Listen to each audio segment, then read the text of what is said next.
Alright guys, Bullion Bytes coming to you with another video. This one we'll be talking about the 500 ounce journey and what that looked like for me.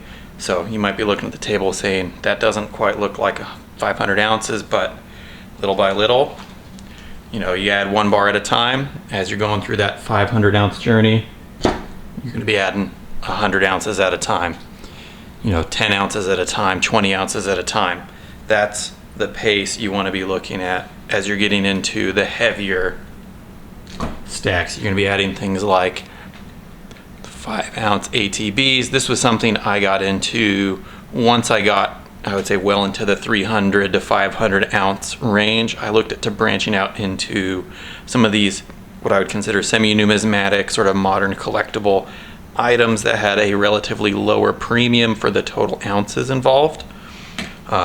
And the whole time, I was going for, things like 10 ounce stackers, 10 ounce bars to keep adding, good consistent weight to the stack. And, as you're going through that process of adding ounces, adding ounces, that's my dogs in the background, don't worry about them. You're, gonna be, looking for larger deals. That's really the name of the game for adding significant weight. Getting things like multiples of the same thing, getting, I don't want to call it bulk discounts, but bulk purchases. That's where you really get those bars into your stack. That's where you really get the weight up, getting things in multiples, and then boom, before you know it, another 100 ounces on your stack. And that's, I would say, really the way that I looked at it. Is all the time I was looking at, okay, where's the deals for the 10 ounce bars? Where's the deals for the 10 ounce bars?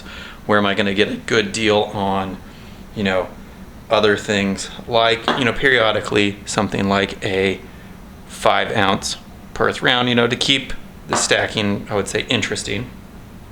But the whole time, I'm looking at those, I'm still consistently coming out, getting my 5 ounce bars, adding those to the stack. Before you know it, that 200 ounce, 300 ounce stack grows. You get up to that 400 ounce mark. And then, always keeping an eye for good deals, things like that. This is really sort of, as you're getting into that 500 ounce range, the time to be looking for, I don't want to call them signature pieces, key dates, things that you're really going to keep kind of in your deep stack. But if you wanted to branch out at this point, it's a great time kind of having a good knowledge of what you're really looking for, what a premium is, what those particular terms mean, what they're really going to balance out for, kind of the value of limited, I would say, bullion pieces and how they can appreciate in value over time. And that brings me to some of the next things that I've added more recently, like the this is a 2010 Grand Canyon America the Beautiful Philadelphia Mint, America the Beautiful 5 ounce series. Now I picked up quite a number of these, sort of the burnished proof. This is the Yosemite 2010 Philadelphia Mint again. And these rounds, I feel like these are going to be kind of an underrated thing from the US Mint. I think probably, I would say, 5+, 10+ years from now, they're going to appreciate quite a bit in value. And anyone that's been looking at or curious about the America the Beautiful series knows the Hawaiian volcanoes with the Philadelphia Mint. This is probably the key date or the key coin in this series. This is a tough one to come by, but if you're out kind of keeping your eyes on vendors, keeping your eyes out when you're at shows, kind of keeping your eyes out on places like Instagram, to eBay, even TikTok, whatnot, all those places where you can get good deals on more collectible items that are going to be, I would say, comparable to getting a 5 ounce or maybe 6 ounces of bullion. You can get something that's going to potentially appreciate quite a lot in value. Another one of these 2010, this is the Hot Springs 5 ounce America the Beautiful. And the last one from that row for that 25 ounces is the Yellowstone. The detail on these in the 5 ounce are just absolutely amazing. If you guys want to see close-ups of the America the Beautiful series, let me know. I can post those on Instagram. If you don't follow me on Instagram, please do so. Same username, @BullionBites.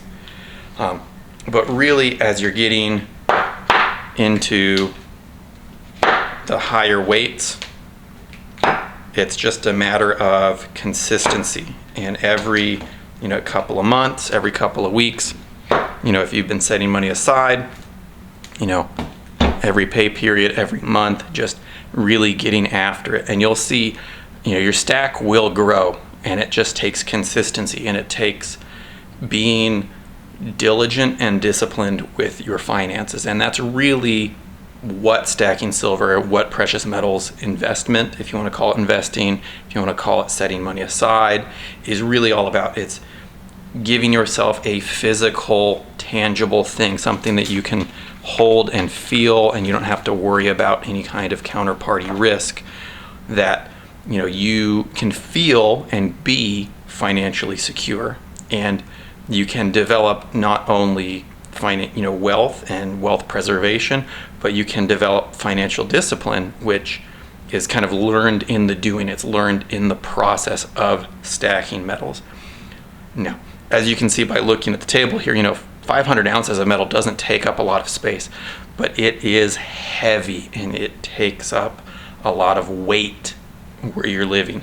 So probably something I'll talk about in one of the next videos, and that's if you're stacking a lot of metals, once you get into those 4-digit ounce ranges, or you're getting above that 300, 500 ounce range, taking the weight of what you're stacking into consideration is very prudent. It's very practical to do. And this is where probably one of the later videos I'll go over the transition from silver to gold and what that looks like, and why you want to eventually make that transition, as most stackers do.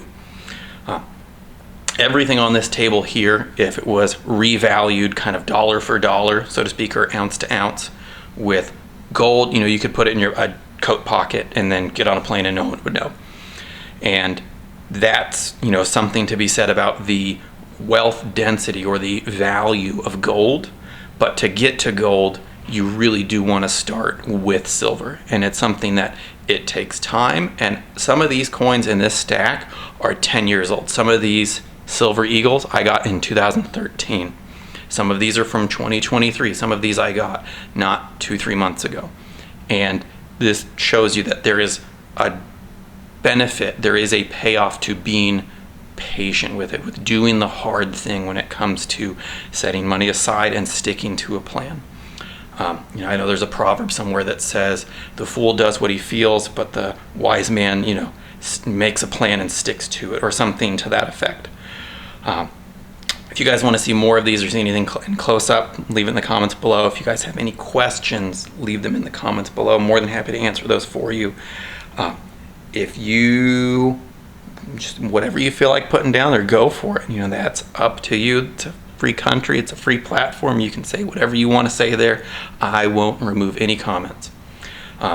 If you want to see more topics, more other stuff in other videos, let me know. I'm more than happy to go over that.